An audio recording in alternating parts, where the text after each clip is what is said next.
Hello everyone, my name is Steven, the VP Policy on the APhA board of MCPHS, or Massachusetts College of Pharmacy and Health Sciences. And here we have today Dr. LaPointe, which is an Associate Professor at Massachusetts College of Pharmacy. And would you mind giving yourself a brief introduction to yourself as well? Sure. My name is Trisha LaPointe, and I'm a professor of pharmacy practice here at Mass College of Pharmacy. And I've been here, I hate to admit it, probably about my 20th year. Here at the college now, and I also practice inpatient general medicine at Lowell General Hospital, which is a community pharmacy, where we're able to precept APhA students on their rotations. Oh, really? Yeah. Great. So I'll be looking forward to it then. Yes. All right. So I also read on the part that you were also part of the Massachusetts Society of Health System Pharmacists. So what's that like? Yeah, so I have been actively involved in professional organizations nationally and locally. I'll talk a little bit more about why it's important to be involved locally as well. With Massachusetts Society of Health System Pharmacists, MSHP, I spent many years right out of school being actively involved with that group on board of directors, secretary, and I was president in 2005. I still continue to be involved with them, but I've also expanded my local interest to Massachusetts Pharmacists Association as well. Oh, really? Yeah. So what made you want to go into those routes, like the policy advocacy? What made you so interested in it? So I think just being involved in the professional organizations, you kind of get a sense of, pride in the profession and where the profession's going to go. And a lot of times that has to do through advocacy, increasing awareness of the profession and where the profession's headed and how it's going to grow. So I think that's pretty much why I felt like I wanted to be involved in promoting the profession. Gotcha. Does it also kind of expanding relationships as well with other people as well? Yeah, so a lot of it's networking, coming together. As we mentioned, there's all kinds of different pharmacy organizations nationally and locally, but when you want to do an advocacy effort to kind of move the profession forward, you really do have to collaborate with all those. So that there's one face of pharmacy. Okay, got it. Yeah. I get what you're saying. Okay, so I'm not super knowledgeable in terms of policy as well, but can you just tell me certain current initiatives that's happening right now? Yeah, so there's been a lot happening in Massachusetts. Some of the things I do want to recognize is in January 2001, Governor Baker signed into law that pharmacists were going to be recognized as providers, which was something that we were working for a very long time as a state. Finally, yeah, in January 2021. This year also, we had a Face of Pharmacy event. I don't know if you were participating in that. It was online. We had 200 plus people attend, people from the pharmacy organizations, pharmacists, pharmacy students, and a lot of our legislators, and that was back in October. And I can show you guys this. The governor signed a citation saying that October was being recognized as Pharmacist Month for basically a lot of the efforts that pharmacists participated in during the pandemic, whether it was the testing and vaccinations was probably key. So that was something that really big that kind of happened this past fall. As far as, what we're kind of working on right now, currently there's about 59 House bills, about 34 Senate bills. One of the bills in the Senate, I don't want to say it wrong, is Senate Bill 1425 that came forward from Senator Moore, and that's looking at an act relative to pharmacists as healthcare providers. So again, we're moving forward, we're collaborating with a lot of our, professional organizations locally to support that bill. Because now that we're recognized as providers, the next kind of thing that we'll be looking to and working for is payment for services and reimbursements. And also probably expanding coverage, I guess, expanding coverage, expanding the services that we're able to offer as well. Gotcha. I'm super surprised. You printed out a whole proclamation. I'll show it to you guys in the edits, but Yes. It's amazing. It's official. Yes, exactly. Yeah, very official. Finally. So, there's a lot of other things going on in Massachusetts, but, and again, a lot of it's being collaborative with all the pharmacy organizations. So MSHP, MPHA, independent organization as well. And so the most recent thing that happened last week that's really kind of exciting is that we created a pharmacy caucus. What's that? A pharmacy caucus, well, a caucus in general is, when you think about political parties and whatnot, it's a group that kind of has a focused interest or effort. So they can help us advocate for pharmacy more. And so Senator Eldridge and Representative Sylvia were kind of our champions for the Pharmacy Caucus. So moving forward, having them, having the caucus and having them there, we'll be able to maybe be a little more effective as we try to move on to some pharmacy. So is it kind of like a united front in having representatives? Yeah, so that you have those representatives in the legislature kind of promoting pharmacy. Gotcha. So are we talking about like in terms of what type of like pharmacy are we talking about in terms of like our coverage and rights, or?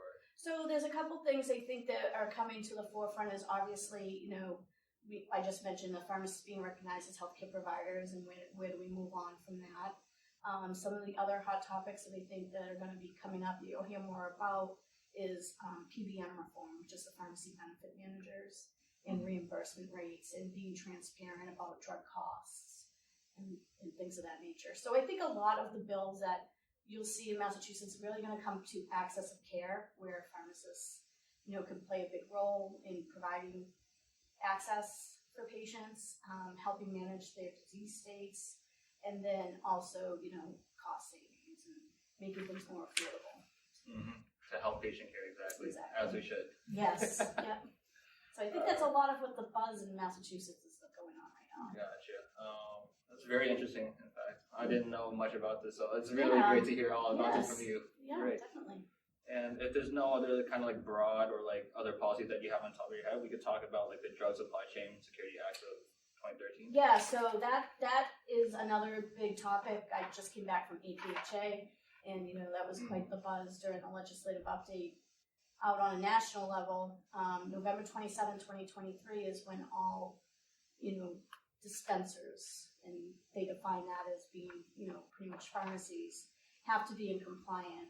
And what it is really a way to protect patients and make sure that the pharmaceutical products that we have are regulated, and they are what they are. So it has a lot to do with tracking and tracing, almost like a chain of custody. So a lot of this needs to be captured electronically. It involves the FDA as well. Again, making sure that the product is the true product, that it's not counterfeit, that it's not stolen, that it hasn't been manipulated, damaged, or even harmful. Exactly, harmful to the patient. So pharmacies will have to be in compliance by November 27, 2023.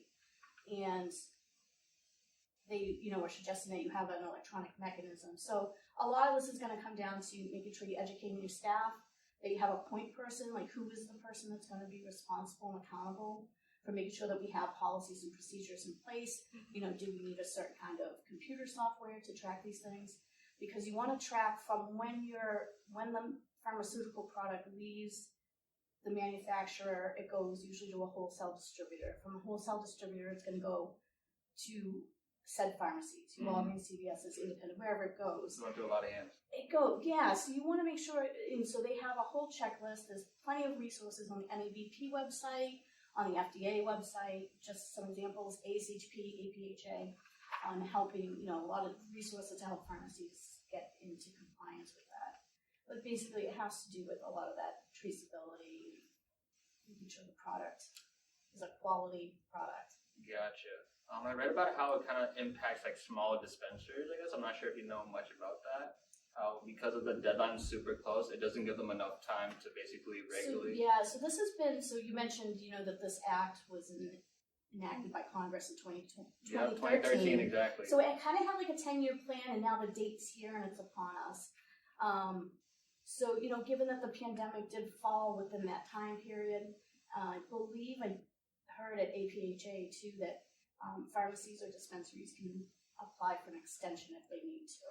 Oh, really? Because I know they advocated for like extensions because they'd rather focus on patient care instead of having cuts. So, and like it is a project, and we did have something huge happen in healthcare that no one ever saw coming. So there is the possibility to, if you don't feel like you're going to be in compliance by the November 27th deadline, that you can apply for an extension. Oh, that's great to hear. Yeah. So I mean, again, more of the details would most likely be able to find those on the FDA website, or any of those other organizations have tons of resources available. That's good to know because I thought Yeah. you know I thought we were advocating it, but I didn't know it was actually set in motion. So that's actually Yeah, really good. so there is a possibility for that. Good to know, honestly, because I get my prescriptions from independent pharmacies. So Oh, do it'll you? be- Yes. Yeah, I do. So a lot of our membership in Massachusetts Pharmacists Association are independents. So, you know, it does impact them. So it's more like, you know, the staffing, the education, having your policies and procedures in place. Exactly. I hope you guys learned something from that, but I know I did. And then I wanted to know, like, just thoughts on why pharmacy students should be interested in, like, pharmacy policy or advocacies. So I think as a pharmacy student, you should be interested or start thinking about this because this is where the future of your profession will come from.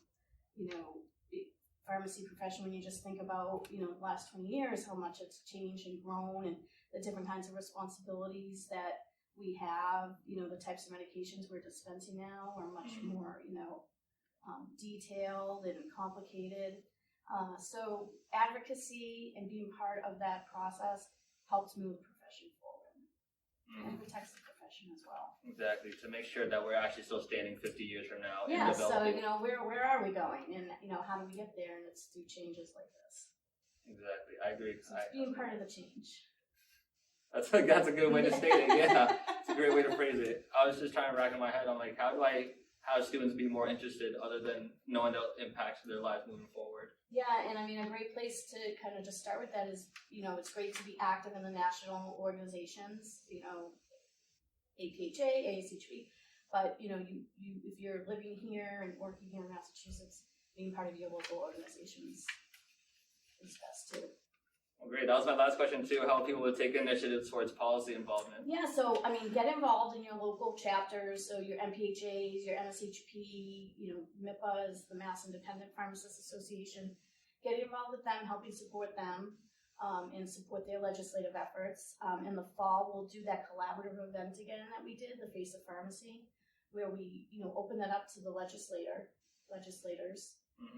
And we kind of let them know, like, what's going on in pharmacy today and, you know, what can we use their support for. So it's a really great event. We did it on Zoom last year, of course, but we have traditionally in the past done that live at the State House, which is a great event. Yes, being in front of the big staircase at the State House is always great.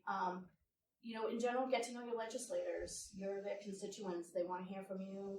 If you have something that's really important, you know, that's going on in the profession or something you would like them to support, it's great to get to know them so that you can have open conversations with them or shoot them or their staffers an email. So get to know who your legislators are. And another way to just kind of get a sense, a lot of times things come down from the State House, so they become laws. The next thing that usually happens is comes down to a Board of Pharmacy level, and they're the ones that will make like the regulations and policies and procedures. So getting familiar with, you know, the Board of Pharmacy, and they hold an open meeting every month that's always open to the public's attendance. So, you know, you want to check one of those out one time. So open to everyone? Yep. All right. Yeah, anyone can sign. I think the next one is actually tomorrow, but they held once a month. So if you go on the Board of Registration Massachusetts site, like mass.gov and Board of Registration and Pharmacy, you can find the links to them. So kind of getting an idea of how they work and what they do too. It's good to know. Yeah. Well, I guess we all know where you guys are going next time. Yeah. I'll see you guys there. All right. Well, thank you Bye. so much, Dr. LaPointe, for your time. And Thank you. I Thanks hope. for having me. Yep. Thank you so much. And I hope everyone got to learn something today. And it was great seeing you. Awesome. Thank you very much. Thank you so much.